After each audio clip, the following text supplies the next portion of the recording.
Welcome back to the channel. I wanted to show you guys one of my rental properties. I wanted to tell you guys one of my personal favorite property types to buy. And especially because I think for a new buyer, there's some meaning in it for you guys. I call this type a grandma property. And basically what a grandma property is a property that I picture a grandma owning. A grandma tends to have the funds available to take care of herself, or her family does. They don't want grandma living in a house with a leaky roof. Usually the roof's well taken care of, the furnace is well taken care of, the structure of the house is in good condition. In my grandma house, the structure's there, the really big expensive things are in good repair.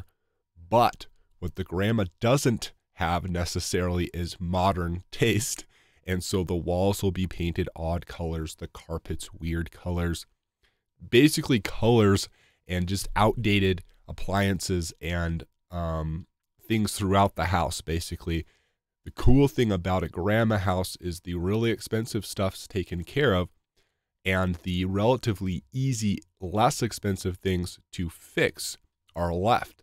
And the interesting thing is, the typical buyer, they don't tend to see through through these grandma visual things. They look at the house and they're like, oh, this looks like a dump, I'm not interested. You can get relatively good deals for properties that are grandma houses that don't actually take that much money to upgrade and make it a lot nicer. My favorite grandma type is multifamily properties that fit the grandma definition but are already cash flowing in their current state.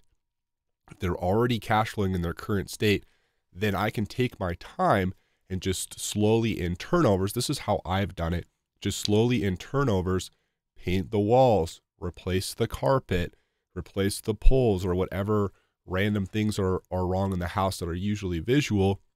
And I'll show you one of my units, what it used to look like, some of the really straightforward and simple things that I've done that I think have brought it up quite a bit. It's not this masterpiece or anything like that, but you'll be able to see it's a lot better unit.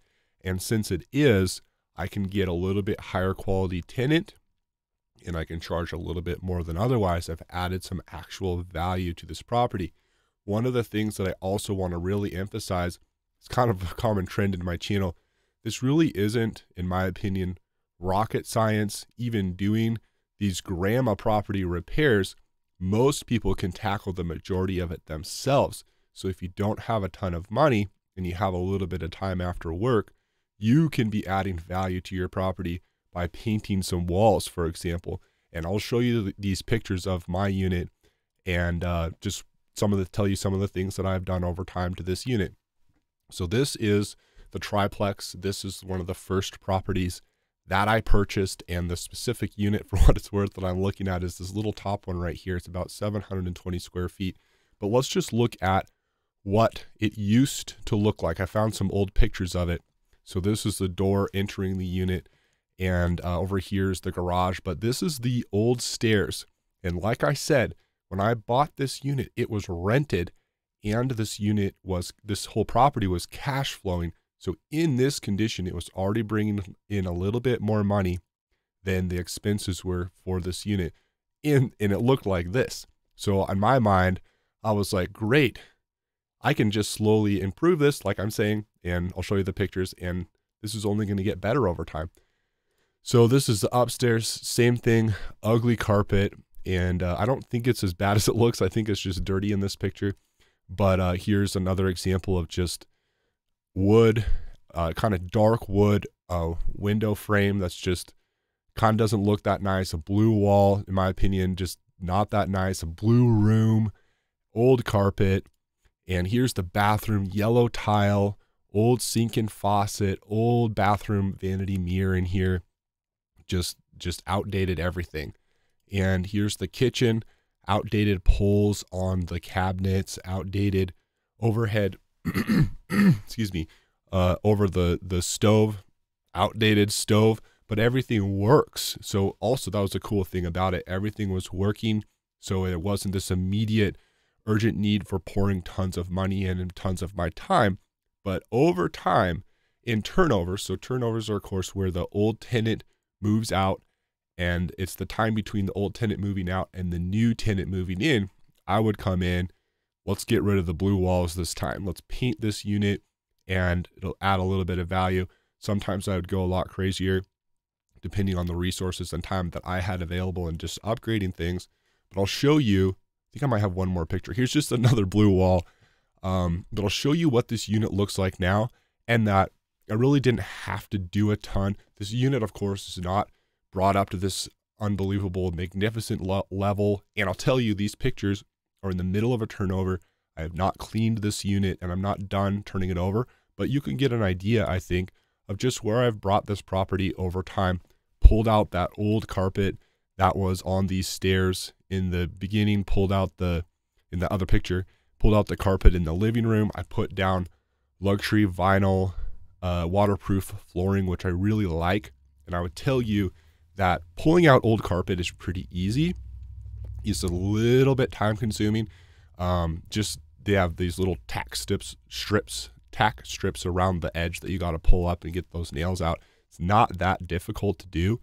And installing this type of flooring is pretty cool because really you just got to make sure that the floor is flat and hard. You don't want to install it on some kind of soft surface or something like that. But it's pretty easy to do. These pieces just click together and you kind of just take it one piece at a time, and it's pretty doable in my opinion. And if you're willing to do it yourself, you're going to save a lot of money. Labor costs tend to be pretty high, especially right now. If you can do it yourself, you can add a lot of value to your property in a relatively short period of time. Here's that brown window. Just got some trim paint and painted it white, painted that blue wall. Paint's another one of those things for like a couple $100. I can paint this whole unit, get rid of those blue walls, and it just looks so much better. And like I'm saying, I'm trying to emphasize none of this stuff is really that difficult or complicated. I think the average person can really tackle a lot of this themselves and add a lot more value to their property, especially if it's already cash flowing. You're just adding extra value. And I found it pretty satisfying. And I want to show you guys, look at the kitchen here. So I think I'm going to turn the light on in a second. I'll just tell you some simple things that I did to this kitchen. So the overhead was replaced. This is not this really expensive overhead. They're really not that hard, in my opinion, to replace. Found this stove on Facebook Marketplace. It was a used stove, but in good condition. And I think it cost, I don't even think it cost $200. And just in different turnovers was just replacing these things. And this turnover, I'll just tell you, I replaced this sink and this faucet. Just did it myself. In my opinion, sinks and faucets are pretty easy to replace. The hard part is making sure that you get the right size, but that's really not that hard either. And they just come out and put the new sink in. I love these deep one basin sinks, these stainless steel ones. I'll also tell you guys that I got both of this brand name, pretty nice Moen faucet and this sink off of eBay. I tend to do that a lot. And I just get stuff that has a little bit of scuff marks on it. And I can usually pay less than half of Home Depot or something like that. And I usually just plan ahead, like, oh, this guy's moving out. What are the things that I want to upgrade in this unit? Get that stuff to my house before so I can have a really quick turnover and not have a lot of time that I'm not getting rent for the unit, right? And I just go in and do some of this stuff. And I really like replacing sinks. That's one of those things that I found over time isn't that hard to do, doesn't cost that much, but can really, like kitchens are just one of those areas that if you can make that part of the house a little bit nicer, it really makes the whole house feel better. It's really been worth the money. I'll tell you, I probably spent less than $300 on the sink and the faucet and the plumbing and everything for it, for whatever that's worth. Another thing that I did was replace these pull handles throughout the whole unit. Got a bunch of these pulls for the drawers and the cabinets off of Amazon. They did not cost that much. They're very easy to replace. It's the same thing. Got to make sure you get the right size because you don't want to drill holes in your cabinets. You want to use the same holes that are already there. At least that's how I do it. And you just got to take 2 screws out the back, put these other handles on. It just brings the level up quite a bit. And these are just some simple things that I've done to this unit over the years. And like I said, because of that, I can charge more rent for it. And the quality of the tenant tends to be better for these a little bit nicer units. And like I said, I didn't go crazy. I didn't rip out cabinets. I didn't move walls or anything like that. I just kept the basic structure and everything the same, and just replaced some of the visual things. Some of the things that you touch are now a little bit nicer over time. And it's really doable, and added just a little bit more income to this property from some of these simple things. Anyway, guys, I just wanted to show this to you, tell you one type of property that I've really liked a lot, which is the grandma property, tell you what that means and some simple things that I've done. Anyway, I hope this was a little bit entertaining and valuable to you guys. Thanks for watching. As always, I'll talk to you in the next one. Have a good day.